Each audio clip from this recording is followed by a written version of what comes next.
porque se viene la fiesta de la voz de los que sobran, así que y es súper importante hoy no que escucho nada. No sé qué pasó, pero ojo que primero, la fiesta de la voz que los que sobran, súper importante porque acá este estudio está cayendo a pedacitos.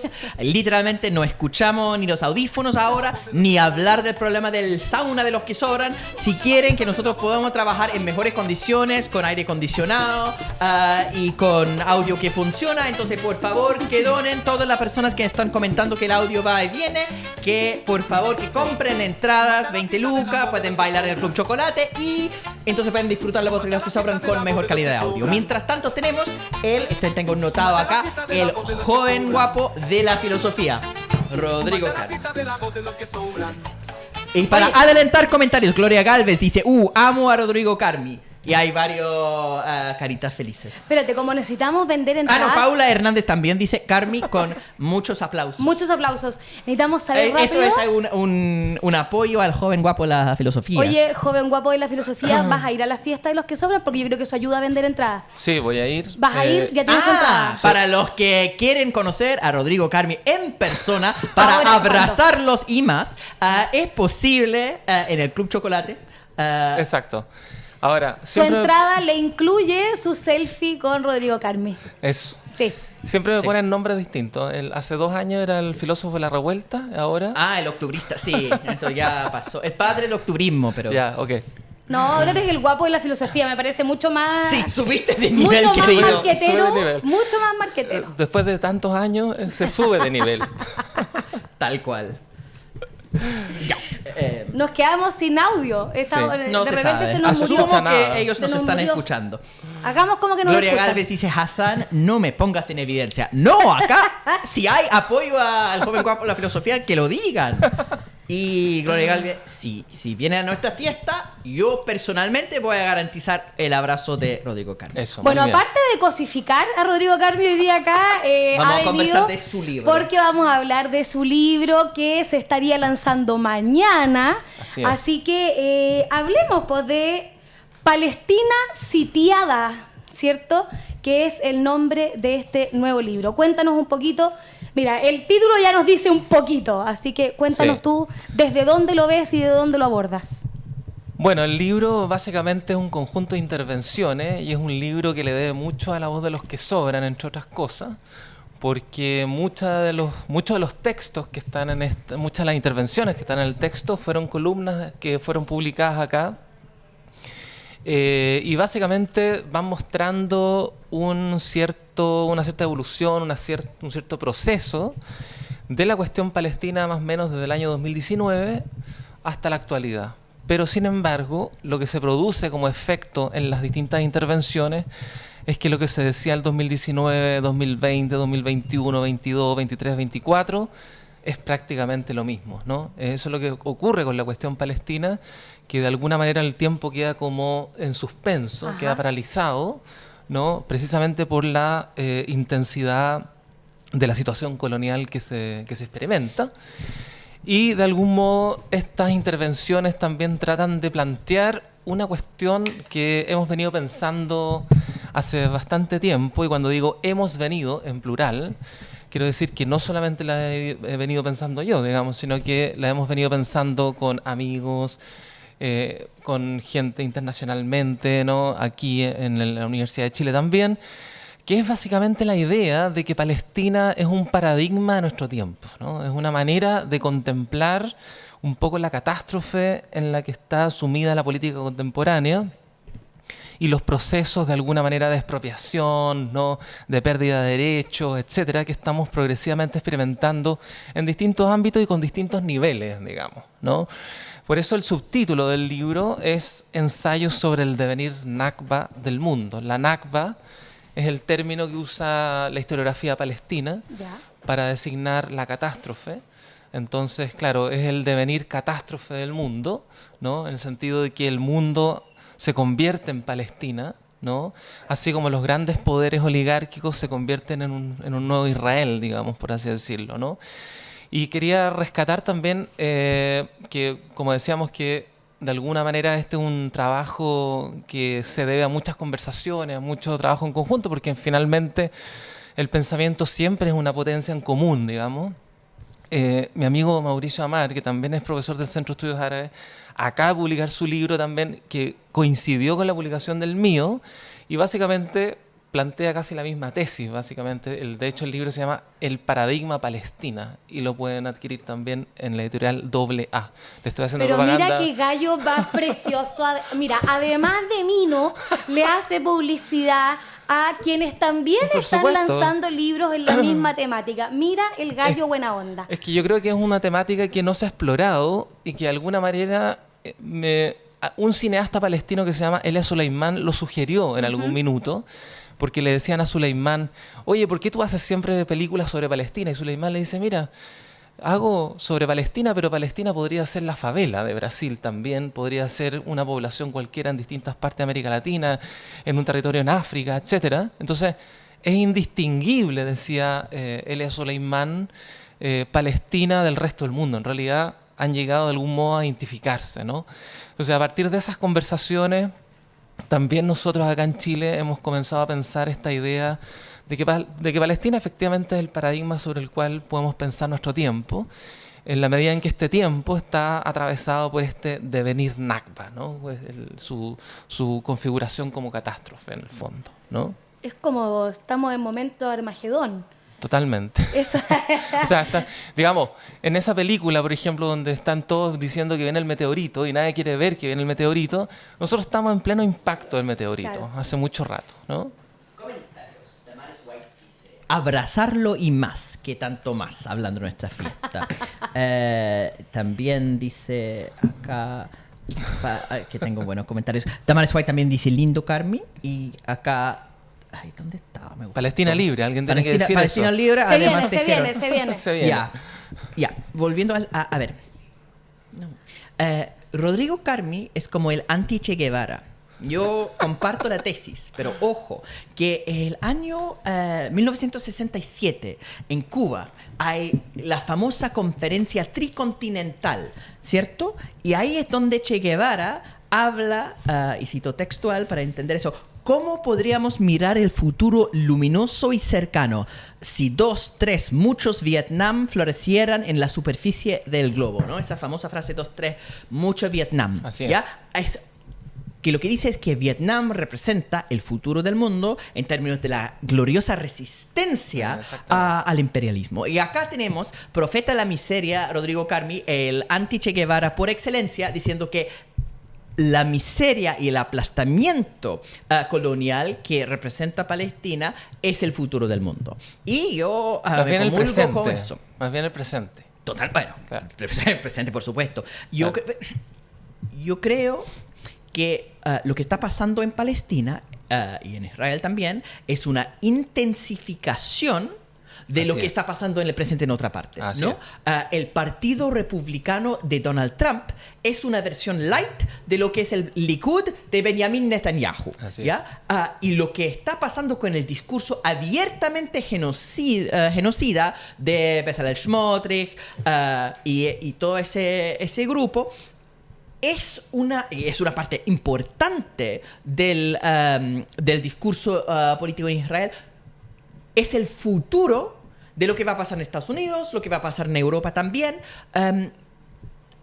Es un dato súper interesante sobre Israel. El electorado israelí es el electorado más joven de países que tienen elecciones regulares. ¿Ya? Es la juventud que está apoyando. De hecho, en Israel, Genocidio. cuando uno habla... Genocidio, totalmente. Los jóvenes son los genocidas. Así Que, de hecho, en Israel, cuando hablan de gente de izquierda, habla de gente de más de 70 años. Hay un concepto de la izquierda con los viejos del pasado, de esa cuestión que desapareció completamente, mientras más joven, más derechista, más violento, más pro genocidio. Y eso es la situación también cuando uno piensa en esos jóvenes pro Johannes Kaiser en Chile, Exacto. ¿cómo se llaman los Los seguidores Milei de Milei, que claro. se llaman los Ángeles, eso me olvida el nombre, pero es lo mismo con los jóvenes que son súper pro Trump. Esa polarización y violencia de los más jóvenes que apoyan esos grupos de ultraderecha es presente en toda parte del mundo y en Israel es lo más fuerte. Así es. Y la violencia más cruda y directa, literalmente cometiendo genocidio, porque en los otros países hablan como que quieren hacer un genocidio. En Israel lo están haciendo. Así es. Entonces el vínculo es muy evidente. ¿Chile va a terminar así entonces? O sea, yo creo que nuestra Gaza chilena es la Araucanía, de hecho, ¿no? Donde tenemos estado de excepción hace bastante tiempo, de manera regular, que ya se han confundido con la norma de alguna manera. Y lo que dice Hassan me parece muy interesante porque precisamente son dos épocas históricas totalmente disímiles. Los años 60, donde de alguna manera todavía se respira, ¿no?, el furor, digamos, del futuro revolucionario. Y la actualidad, siglo XXI, donde no tenemos un concepto de revolución, no tenemos una noción, en último término, del futuro, y por lo tanto solo tenemos que medirnos con la profundidad de la catástrofe, ¿no? Por otro lado, también es cierto, y eso es lo que sostenemos Mauro Amar y lo que yo sostengo también en mi libro, que efectivamente Palestina, cuando decimos que es un paradigma, no estamos diciendo básicamente que es lo mismo que ocurre en todas partes del mundo, sino que es un paradigma en el sentido de que sus lógicas en Palestina son mucho más intensas, ¿no?, que en otras partes del mundo, pero con niveles variables. Las lógicas se van replicando, ¿ya? No solamente las lógicas, en cuanto a lógicas, también tecnologías, por ejemplo. Claro, una especie de plantilla. Exactamente. Que puede como un ir guión. acondicionando, ¿cierto?, a distintas realidades. Exactamente. O sea, por ejemplo, la entrada digamos, de la policía en Gualmapu, ¿no?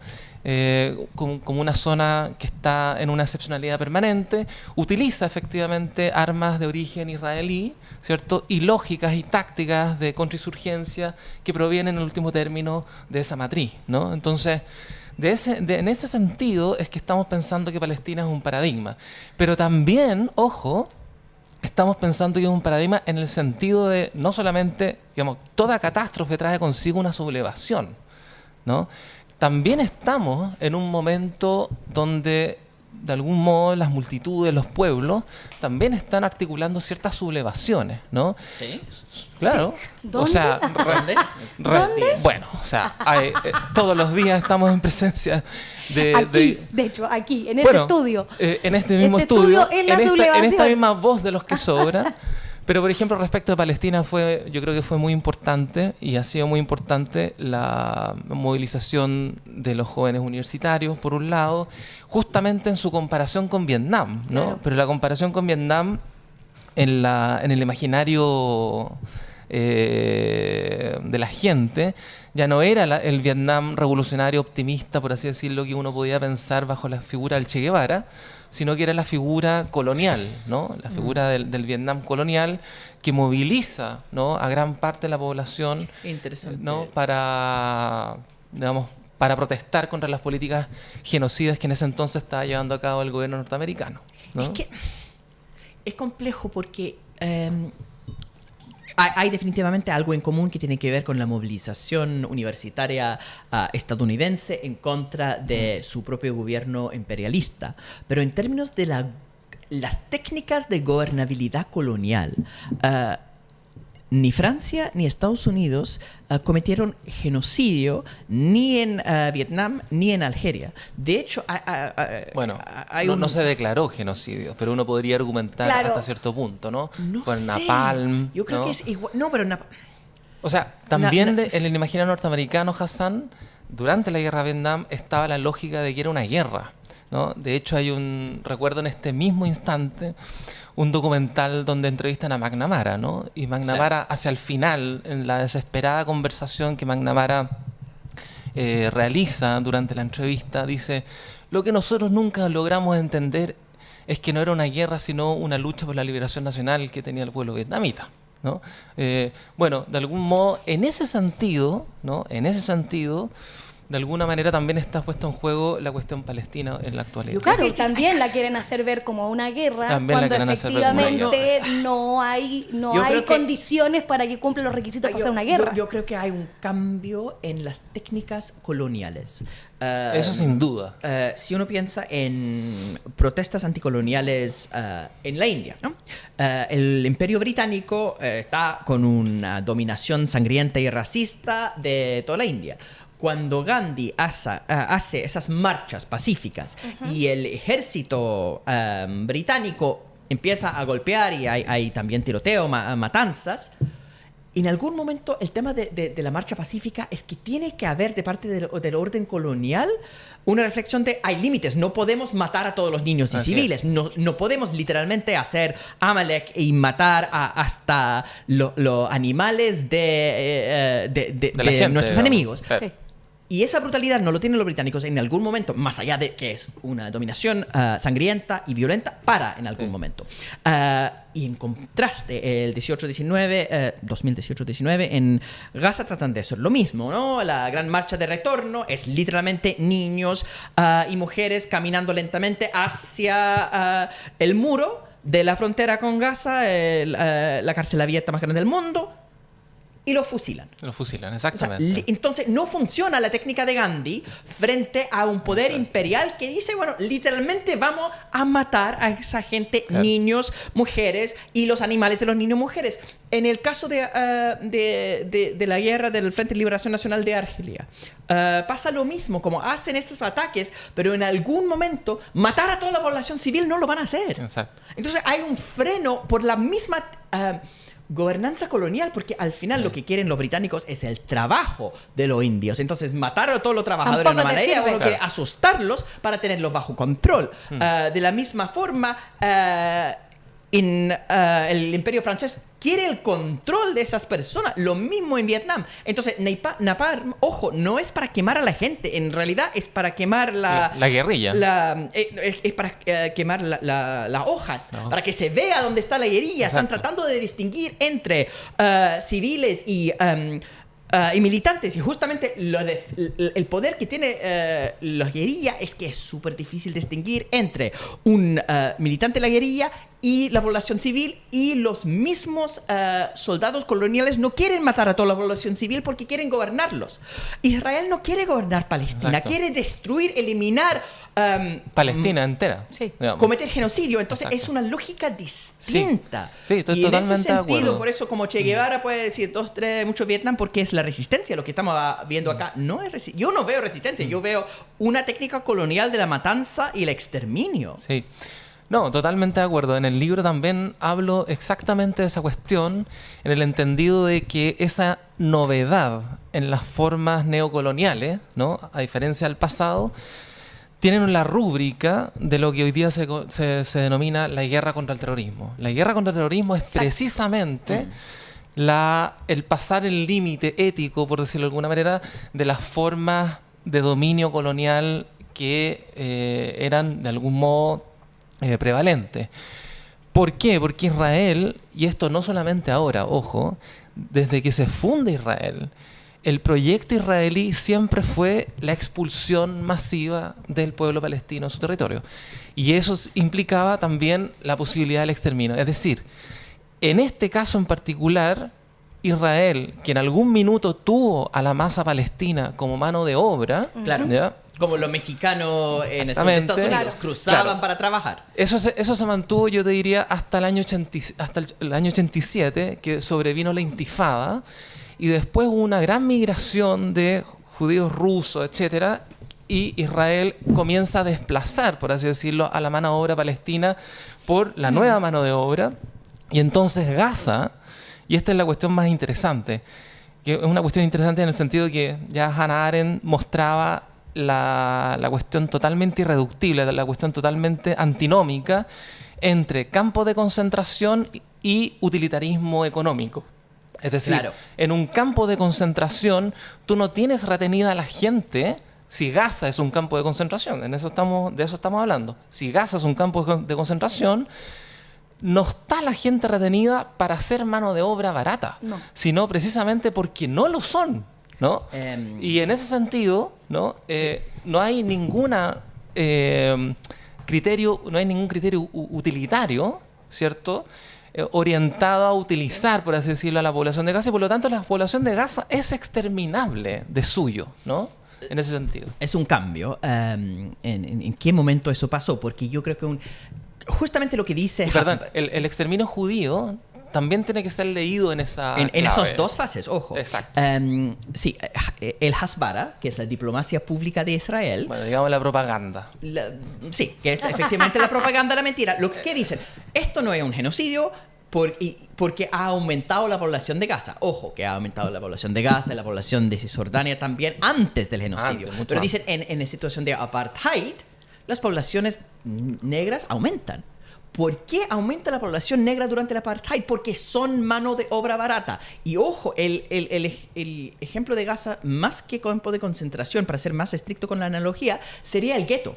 El gueto de Varsovia. Claro. Es eso. Hay una gran canción del cantante judío británico que siempre cito, ¿no? Que es la balada de Mohammad y Rivka, que hace la comparación entre el gueto de Vilnius y lo que está pasando en Gaza, que es Leon Russellson, el cantante. Pero es eso, que lo tienen reducido en espacios para trabajar. Inicialmente, los judíos fueron mano de obra en fábricas. No todos son campos de exterminio. Campos de concentración también son campos de trabajo. Claro. Y es tarde la transformación de este mano de obra barata o gratis, esclavizado, a exterminio. De hecho, los Judenrat, los gobiernos judíos, lo que tratan de hacer es tratar de vender a los líderes nazis: nosotros somos súper eficientes, trabajamos súper bien, vamos a producir mucho para ustedes para que no nos maten. Claro, por eso hay una policía judía también, que hoy día la analogía con Palestina, para decirlo directamente, es la Autoridad Nacional Palestina, digamos, en Sonderkommando, ¿no?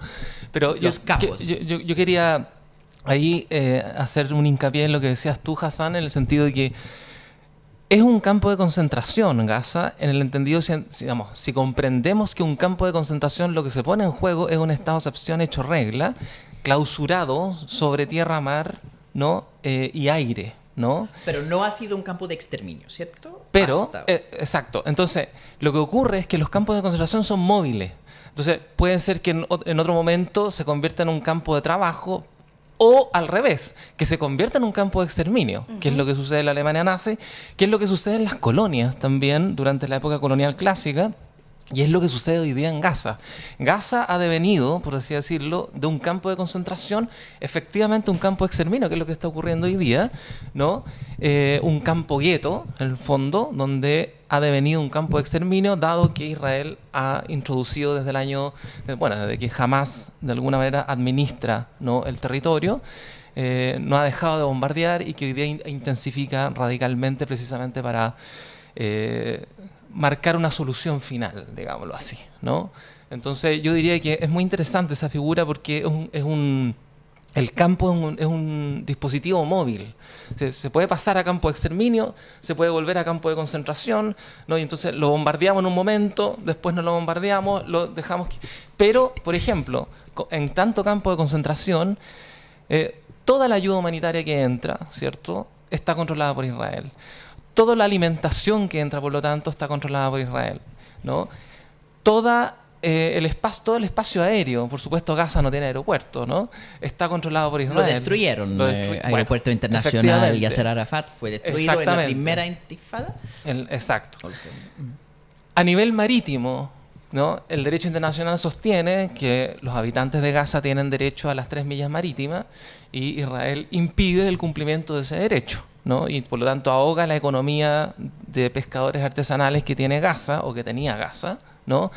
Y a nivel terrestre, por supuesto, está completamente bloqueado por todos lados, inclusive hacia el sur, que es la frontera con Egipto, donde Egipto sigue siendo cómplice, ¿no?, de la colonización sobre Palestina, ¿no? En virtud de que también, como hemos conversado en otras instancias acá, ¿cierto?, los países árabes están hace mucho tiempo complotados, por así decirlo, con el gobierno israelí, ¿cierto?, para mantener la situación palestina tal como está. Y eso quedó muy claro en la primera administración de Trump, a propósito de que Trump va a asumir prontamente, cuando Trump de alguna manera establece los acuerdos abrahámicos, ¿cierto?, con Emiratos Árabes Unidos, ¿cierto?, e Israel, a cambio de olvidar completamente la cuestión palestina y decir que la cuestión palestina en último término puede resolverse económicamente, ¿no? Le ofreció una cantidad enorme de dinero a los palestinos para que los palestinos renunciaran a la soberanía, al mismo tiempo que Trump ordenó que la embajada norteamericana, ¿sí?, se trasladara a Jerusalén Este, que desde el punto de vista del derecho internacional es un territorio ocupado, ¿cierto? Y de ahí lo siguieron varias embajadas, entre ellos qué sé yo, la embajada de Paraguay, etcétera, ¿no? Entonces, en ese sentido, ¿no? La cuestión palestina hoy en Gaza es la cuestión de un campo que se ha convertido en tanto dispositivo móvil en un campo de exterminio, ¿no? Tenemos comentarios. Sí, hay comentarios. Después tenemos. Hay comentarios. Dice Ana Cruces, dice Palestina libre, Gualmapu libre. Bien, ¿viste? Paola Hernández, duelo de titanes, Carmi versus Hassan. Marcelo Cartagena dice Palestina libre y todos los pueblos oprimidos. Grande Carmi. Bernardo Evia Garrido dice hay que desnazificar el mundo y a Chile. Totalmente. Bueno, eso es muy interesante, el tema de la desnazificación, que ustedes lo conversaban ayer también, ¿no? A propósito de Alemania.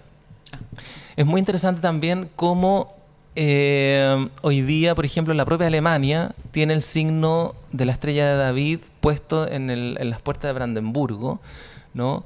Lo cual también es un símbolo de que, en último término, la desnazificación de Alemania, que implicó la instalación de los gobiernos de la democracia cristiana, etcétera, ¿no? Para administrar ese ordoliberalismo, digamos, durante mucho tiempo, esa desnazificación condujo a Alemania a la sionización de Alemania, ¿no? O sea, y de alguna manera lo que estamos viendo es que cuando se caen las caretas, ¿no? Cuando se caen las caretas a propósito del genocidio, lo que queda en el fondo es la estrella de David, ¿ya? Y una de las cosas que yo sostengo en el libro es que el sionismo no es solamente una ideología israelí, ¿ya? Hay un sionismo judío que dio lugar, por supuesto, a la ideología del Estado de Israel, y dentro de ese sionismo judío, por supuesto, hay muchas variantes del sionismo, de más de izquierda, más liberales y más etnonacionalista, por así decirlo, más de derecha, ¿no? Que es la que ha predominado desde la aparición del Likud hasta la fecha, ¿no? Pero el sionismo es una invención británica también, ¿no? Es una invención británica que antecede a la creación del Estado de Israel, que antecede incluso a la creación del movimiento colonial sionista a principios finales del siglo XIX y principios del XX, ¿ya? Y era la idea que tenía Gran Bretaña, la idea imperial de Gran Bretaña, de que a partir de la cual se funda esto que se llama el sionismo cristiano, claro, y que involucra justamente, bueno, en América Latina lo hemos visto a propósito de Bolsonaro, ¿no? Y la ultraderecha, a propósito de la sionización del gobierno argentino, de Milei, claro, ¿no? que sí. De Milei, ¿no? Y también, por supuesto, la base de apoyo, o parte de la base de apoyo que tiene Donald Trump, ¿no? Entonces, el sionismo cristiano es, por así decirlo, el telón de fondo, ¿no? El pivote imaginario sobre el cual se impulsa radicalmente el sionismo judío, y posteriormente se cristaliza concretamente la creación del Estado de Israel, ¿no? Por eso la creación de Israel es, por así decirlo, el soporte político de un gran imaginario imperial occidental que, por supuesto, que si cae Israel se produce un juego de naipes hacia atrás, una reacción en cadena, ¿no? Que me parece que de alguna manera es lo que estamos contemplando hasta cierto punto. O sea, estamos contemplando de algún modo el colapso del sionismo, que puede durar mucho tiempo y que puede ser muy sangriento, como lo estamos viendo, ¿ya? Pero ese colapso del sionismo también implica el colapso del concepto imperial euroatlántico, ¿no? Y de todos sus apéndices. Exacto, porque en el fondo, fíjate, o sea, en el caso de Donald Trump, podemos comentar eso, ¿no? Trump se presenta como el gran presidente fuerte, el hiperpotente, digámoslo así. Pero la hiperpotencia es siempre el síntoma de la impotencia, claro, ¿no? Es siempre y esa impotencia, de alguna manera, va de la mano con el agotamiento de una promesa, me parece a mí. Dime de lo que te jactas y te diré de lo que careces. Exactamente.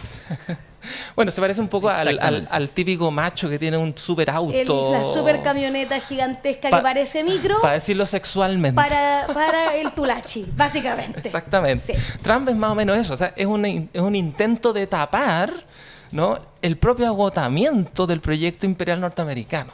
Y el agotamiento del proyecto imperial norteamericano también va de la mano con el agotamiento del proyecto sionista,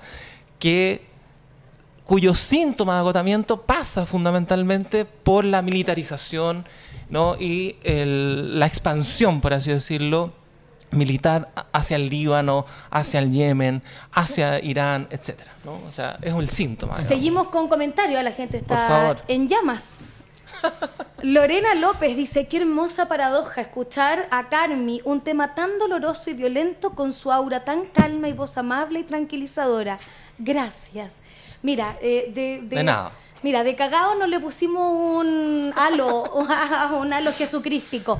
Patricio Porque Alonso tenemos Vega. bajo presupuesto, pero si van a la fiesta los que sobran, compren sus entradas de 20 lucas y vamos a poder hacer todo ese tipo de para que maravillas. tengamos la tecnología para ponerle un aura. Los santos no llegan aquí, los santos. No alcanzan a llegar. Bueno, Patricio Alonso Hassan Vega. es un santo igual, es lo único que llega para acá. Es lo único que llega. Mira, Patricio Alonso dice, en los medios chilenos casi no se habla del genocidio en Palestina. Elena Salazar dice, es lo preocupante el avance de la derecha en los jóvenes a nivel mundial. Es una generación que son inducidos al negacionismo. Me aterra eso. Hitler se hizo de los jóvenes nacionalistas sus seguidores. Así es. Es interesante lo de los jóvenes también, Sí. a propósito del comentario de Hassan, ¿no? El sionismo, una palabra que significa tantas distintas cosas, incluso cosas completamente contradictorias. El derecho de judíos oprimidos por la dictadura del zar, una dictadura cristiana que va cada cierto tiempo a matarlos en los famosos pogromes. Y ese derecho marxista, trabajadora del Bund judío, contra el Bund judío, que es... Porque el Bund judío crea una revolución dentro de Rusia para crear las condiciones para que los judíos pudieran vivir codo a codo con los otros trabajadores liberados. Y el otro lado estaba esa versión que es más bien como socialismo utópico, que es, nos vamos de acá, vamos a crear un paraíso socialista al otro lado del mundo. Ni idea dónde quedaba Palestina, porque estamos hablando del siglo XIX, donde trasladarse es difícil. Ese tipo de sionismo nada que ver con lo que representa, según el único judío que fue miembro del gabinete cuando se votó la famosa declaración de Balfour, que votó en contra Lord Montagu, que decía esto es un complot para sacar los judíos de Inglaterra y ponerlos a pelear. Ese sionismo cristiano, que es muy fuerte hoy día entre los evangélicos, por supuesto, que tiene una parte religiosa que es cuando todos los judíos están de vuelta en la tierra sagrada va a volver Jesús, y una parte política que es la misma cosa que hizo el Imperio Británico con Irlanda. Es el elemento antisemita que tiene. Es fuertemente antisemita, es sacar los judíos de Europa, sacarlos o que los judíos una vez que lleguen a Palestina se conviertan en el cristianismo, que claro, es la exacto. tesis... ¿no? Pero una parte secular brutal de ese cristianismo, ese sionismo no judío, que es el control imperial de la zona. Eso es lo mismo que hicieron con los irlandeses, ¿no? Hay que crear una población de colonos protestantes entre los pobres católicos para dominar el territorio en nombre de la corona. Y qué impresionante, los Black and Tans, que son como una milicia fascista en defensa de la corona británica, termina en Palestina, peleando y matando a palestinos. Entonces sí, imperialismo hay harto en esto. Pero en ese momento, la idea del sionismo político cristiano es dominar el territorio. Entonces hay un control del trabajo de los árabes como mano de obra o barata o esclavizada. En ese sentido, la relación hasta, yo diría, difiero en eso, las fechas quizás con Rodrigo, hasta el 2003, donde hay un traspaso de trabajadores. Si uno va a la frontera Estados Unidos-México, hay mexicanos que están haciendo la fila bastante miserable para ir a trabajar en Estados Unidos y después vuelven en la tarde. Las filas en condiciones peores, pero de palestinos de Cisjordania cruzando a Israel para trabajar mano de obra barata. Eso no va a ser posible de vuelta. Nunca van a volver a eso. Hoy en día, con el genocidio, ya la lógica de exterminio no para. Entonces, mi pregunta para cerrar es, ¿cuál es el futuro de eso, más allá del exterminio del pueblo palestino? Sí, bueno, es una pregunta feroz. Preguntaza, yo no habría querido hacer esa pregunta, ¿no? Que habría querido ponerte en ese lugar. Solo Hassan quiere ponerme en ese lugar complicado. Pero es una pregunta que es muy atingente, sobre todo cuando se ha vuelto a discutir hoy día, ¿no?, las posibilidades de un acuerdo por cese al fuego, ¿ya? Que por supuesto, durante todo este tiempo, los acuerdos por cese al fuego, desde el punto de vista palestino, han estado abiertos a la discusión y a la posibilidad del cese al fuego. Ha sido al contrario. Israel, quien ha puesto miles de trabas y que básicamente no ha querido el cese al fuego, porque el mensaje israelí es: usted está en contra de Israel y nosotros lo transformamos en Gaza. Ese es el mensaje, ¿no? Y por eso es que Israel mató a gran parte de la camarilla de Hamás, que precisamente era responsable de la posibilidad de acuerdo de paz, como el caso de Haniyeh, ¿no? que hace unos meses atrás lo mató, ¿no? Y entonces las conversaciones de paz han estado, por así decirlo, trabadas por Israel, ¿no? Más que y de ninguna manera por culpa de Biden va a haber y por culpa de Biden, se le fuego exactamente. ahora con Trump porque Trump Exactamente. no está, Ahora, es totalmente mezquino desde el punto de vista político plantear un cese al fuego hoy día. Es evidentemente necesario, pero es completamente mezquino. Aquí lo que se requiere es un fin del genocidio y un pagar, ¿no? Lo que se ha cometido en este último año, pero retirar, ¿no? Esto es el punto. El punto fundamental es este. El punto fundamental es que Israel deje de ocupar la tierra que ocupa ilegalmente. El fin de la ocupación. No va a haber ni justicia ni menos paz si no hay fin de la ocupación. No es que si existe o no existe Hamás. Mira, Hamás puede ser erradicado si ustedes quieren, pero la resistencia nunca.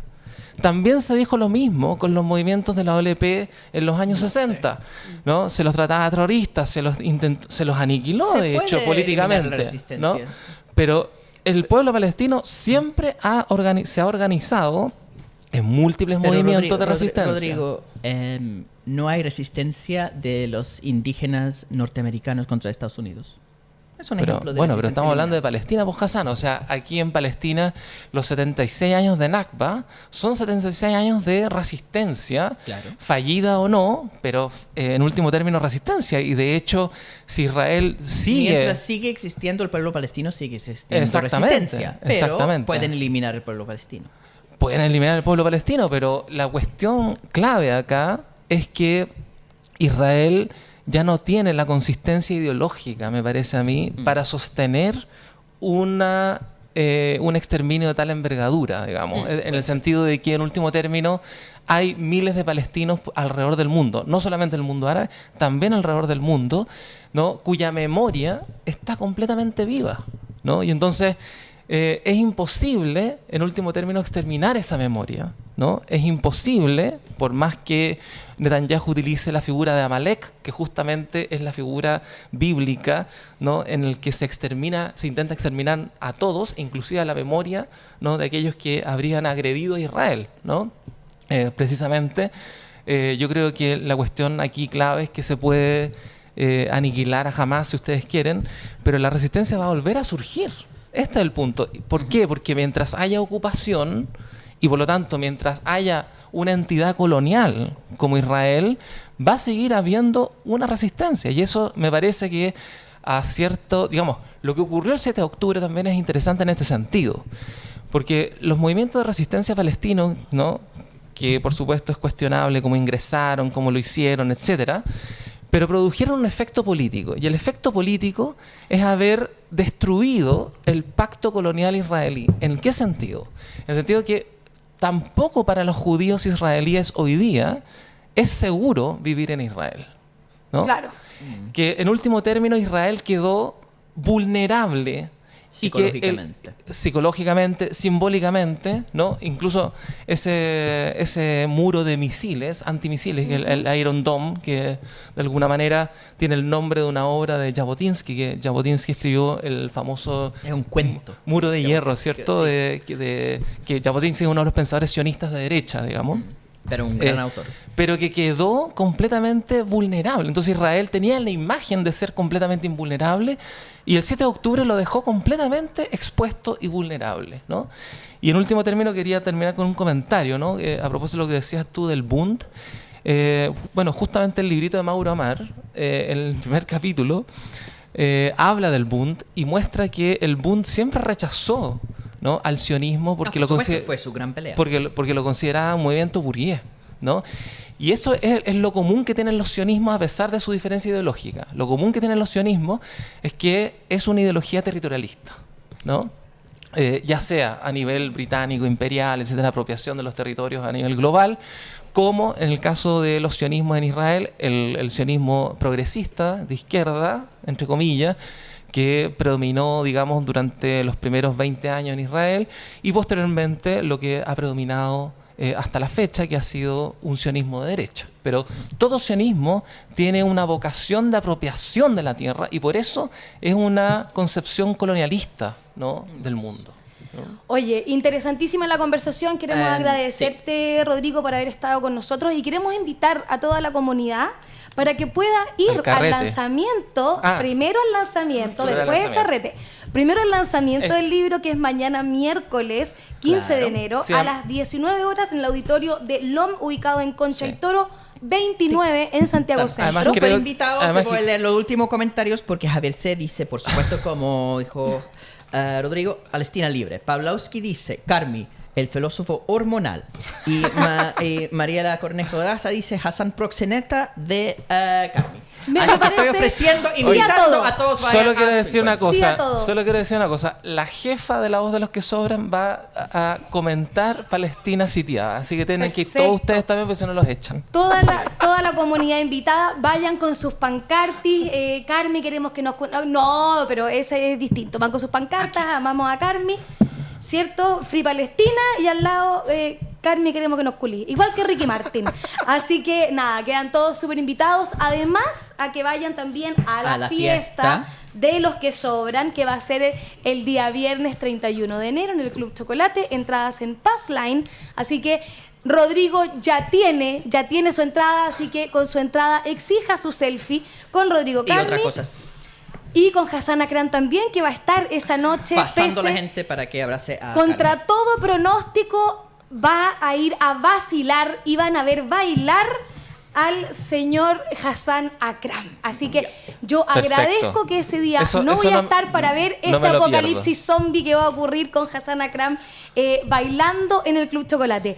Vayan y aprieten la campanita, síganos, suscríbanse al canal, compartan todos los contenidos y muchas gracias por participar junto a nosotros esta mañana. A partir de mañana, todos los cagüines y las papitas de tribunales de hoy, de Ale Valle con su querella con Katy Barriga. Queremos saber cómo fue ese cara a cara y quién se fue eliminada por convivencia. Así que, señoras y señores, muchas gracias por bancarme estar en la conducción el día de hoy. Excelente. Gracias, Hassan. Gracias, Rodrigo. Gracias a y ustedes. nos volvemos a encontrar en La Voz de los que Sobran. Chao, chao. Que no te engañen. Suscríbete a nuestro canal de YouTube y no te pierdas un análisis crítico de la contingencia. Haz clic en este enlace y súmate a la comunidad de La Voz de los que Sobran.